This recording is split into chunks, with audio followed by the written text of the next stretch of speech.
దేవుని ఘనమైన నామమునకు స్తోత్రములు.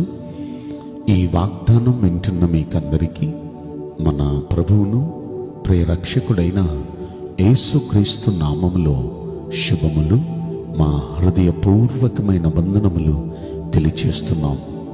ఈరోజు దేవుని వాగ్దానం ద్వితీయోపదేశ కాండం 2వ అధ్యాయము 7వ వచనం.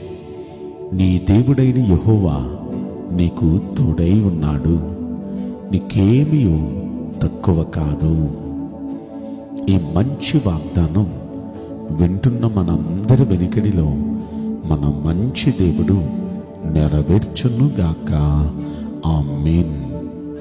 ప్రియ దైవ జనాంగమా, దేవుడు మనకు తోడున్నాడు. ఆయన తోడున్నాడు కాబట్టి ఆయన తోడుంటే ఏది తక్కువ కాదు. మనకి అంత సమృద్ధి, మనకి ఏది తక్కువ కాదు. ఇజ్రాయేలీలు నిజంగా వారి యాత్రలో వారితో కూడా ఆయన ఉన్నారు కనుక వారికి ఏది తక్కువ కాల, అన్ని సమృద్ధిగా దేవుడిచ్చాడు. వారు ఆహారం కొరకు ఆకలి అన్నప్పుడు ఆహారం వారి కోసం మన్నాను వారి కోసం కురిపించాడు. ఒక వర్షం కురిసినట్టు కురిసేది. దాన్ని పట్టుకోవటం, తృప్తిగా తినటమే వారు పట్టుకొని తృప్తిగా తిన్నారు. అంటే అది అవసరమైన దానికన్నా ఎక్కువ కురిపించేవాడు దేవుడు. అంటే తక్కువ కావటం అంటే దాని అర్థం ఏంటంటే వారికి కావాల్సిన దానికన్నా ఎక్కువ దేవుడు వారికి సప్లై చేశాడు. అది మాత్రమే కాదు. ఒక రోజున వాళ్ళు ఏమన్నారంటే, నాన్ వెజిటేరియన్ తినాలని ఆశ ఉందయ్యా అని అడిగారు. అప్పుడు వారి కోసం దేవుడు చేసిన పని ఏంటంటే, ఒక్కరోజు తినాలంటే ఆయన 30 రోజులు పెడతానన్నాడు. 30 రోజులు కూడా 2 పూట్లు పెడతానన్నాడు. అది కూడా ఎంతంటే వారు తినగలిగిన దానికన్నా ఎక్కువ. మోకాళ్ళ ఎత్తున వచ్చి పడిపోయినాయి అయ్యని. రోడ్డుకి ఈ పక్కకి, రోడ్డుకు ఆ పక్కకి దాదాపు ఒక దిన ప్రయాణం అంత దూరం అన్నీ పడి ఉన్నాయి. మొత్తం అన్నీ పడిపోయి ఉన్నాయి. అంటే ఒక్కసారి మనం ఆలోచిస్తే అసలు వారికి అవసరమైన దానికన్నా ఎంత ఎక్కువగా దేవుడు వారికి ఇచ్చాడో చూడండి. ఒక్కరోజు అడిగితే 30 రోజులకి ఇచ్చాడు. సమృద్ధిగా ఇచ్చాడు ఆ 30 రోజులు. ఎంత మంచి దేవుడు అండి. ఇలా మనం ఆలోచిస్తే వారికి నీళ్లు కావాలని అడిగారు. బండ నుండి నీరిచ్చాడు దేవుడు. ఎంతంటే అసలు వారు త్రాగగా, వారి స్నానాలు చేయగా, వాళ్ళ పశువులన్నీ తాగగా ఒక ప్రవాహం వెళ్ళిపోతుంది. ఇంకో మాటలో చెప్పాలంటే యెషయా గ్రంథంలో అంటాడు, వారు ఎడారిలో దాహమై అడిగితే ఆ ఎడారిలో వారి కోసం ఒక నదినే తెచ్చేసాడంట. కాలం వేరు, నది వేరు. ఒక నదిలో నుండి చాలా కాలువలు వెళ్తాయి, కానీ ఒక కాలువ అంటే చాలా చిన్నది, నది అంటే చాలా పెద్దది. ఆయన ప్రజల కోసం, వారు తాగటం కోసం ఒక నదినే తెచ్చాడంటే మీరు ఆలోచించండి, అవసరమైన దానికన్నా ఎంత ఎక్కువ చేస్తాడు మన దేవుడు. ఆయన వ్యక్తిత్వాన్ని గురించి ఎఫెసీయులకు రాసిన పత్రికలో 3వ అధ్యాయంలో 20వ వచనంలో అంటాడు, మనం అడుగు వాటన్నిటికంటేను, మనం ఊహించు వాటన్నిటికంటేను అత్యధికంగా చేయు శక్తిగల దేవుడు అని పేరుంది ఆయనకి.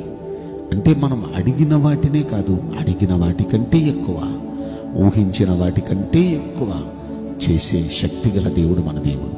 కనుక మీరేం ఆశిస్తున్నారు? మీరు ఏం ఊహిస్తున్నారు? మీరు ఊహించిన దానికన్నా, ఆశించిన దానికన్నా ఎక్కువగా దేవుడు మీ జీవితంలో చేయబోతున్నాడు. అయితే అలా ఆయన చేస్తాడు. ఆయన చేసేది ఏదైనా సరే పట్టజాలనంతగా అంటాడు, పట్టజాలనంత విస్తారంగా. దేవుడు చేసేవి ఏవైనా పట్టజాలనంత. ఒక మాట మీకు నేను చెప్తాను. లూకా శుభవార్త 5వ అధ్యాయంలో పేతురు రాత్రంతా ప్రయాసపడి ఒక్క చేప కూడా దొరకలేదు. చాలా నిరాశగా ఒడ్డుకొచ్చి వల కడిగేసుకుంటున్నాడు, ఇంటికి వెళ్ళిపోదామని. ఆ సమయంలో యేసయ్య వచ్చి, నీ దోణిస్తావా పేతురు, పరిచర్య కోసం అన్నారు. ఓకే తీసుకో అయ్యా అని ఇచ్చాడు. ఆ దోణిలో నిలబడి వాక్యం బోధించాడు ఆయన. ఇక వాక్యం కోసం, దేవుని పరిచర్య కోసం దోణిస్తే దేవుడు ఏం చేశాడు తెలుసా? ఆ దోణిను ఫుల్గా నింపేశాడు చేపలతో. ఫుల్గా చేపలతో ఆ దోణి నింపటమే కాదు, ఇంకా బోళ్ళని పండి వాళ్ళలో ఇంకొక దోణిని కూడా పిలిపించి ఆ దోణిలో కూడా ఫుల్గా పోసాడు. అంటే 2 దోణులు పొంగి పొర్లే అన్ని చేపల్ని ఒక్కసారి వల విసిరితే దొరికినట్టుగా చేశాడు దేవుడు. అంటే మన దేవుడు అడిగిన దానికన్నా ఎక్కువ చేసే దేవుడు, ఆశించిన దానికన్నా ఎక్కువ చేసే దేవుడు.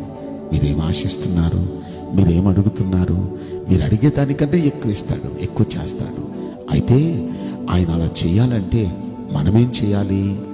ఒక్కింత ఆలోచిస్తే లూకా శుభవార్తలో 5వ అధ్యాయంలో 5వ వచనంలో చూస్తే వారు అలాగు చేసి విస్తారమైన చేపలు పట్టారు. ఎలాగూ అంటే ఆయన చెప్పినట్టుగా, ఆయన ఎలా చేయమని చెప్తే అలా చేయాలి. ఈ రోజున భక్తిని మనకి ఇష్టం వచ్చినట్టు మనం చేసుకుని వెళ్ళటం కాదు, దేవుని వాక్యాన్ని అనుసరించి దేవుని వాక్యములో ఎలా రాయబడిందో అలా మనం భక్తి చేయాలి. మనకి తోచినట్టు ఎవరో చెప్పినట్టు కాదు. దేవుడు ఏం చెప్పాడో లేఖనాల్లో మనకుంది. ఆయన చెప్పినట్టుగా మనం భక్తి చేస్తే ఖచ్చితంగా మన జీవితంలో ఈ వాగ్దానం ఆయన నెరవేర్చబోతున్నాడు. మనకేది లోటు రానివ్వడం, ఏది లోటు రానివ్వడం. ఎందుకంటే ఆయన మీతో కూడా ఉన్నాడు.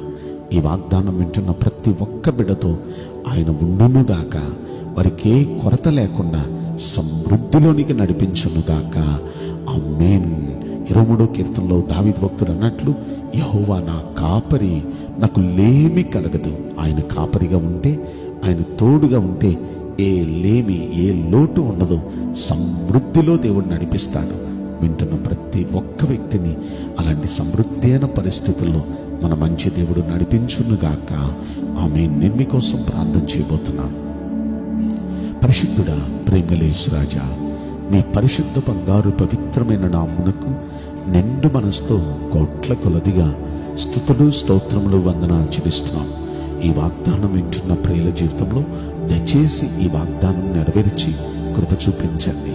వారికి సమృద్ధిని దయచేయమని ఈ కొద్ది మనవులు నజరుడైన యేసుక్రీస్తు ప్రశస్తమైన నామములో మిక్కిలి వినయముతో ప్రార్థించి బ్రతిమలాడి వేడుకుంటున్నాం ప్రియ పరలోకపు తండ్రి.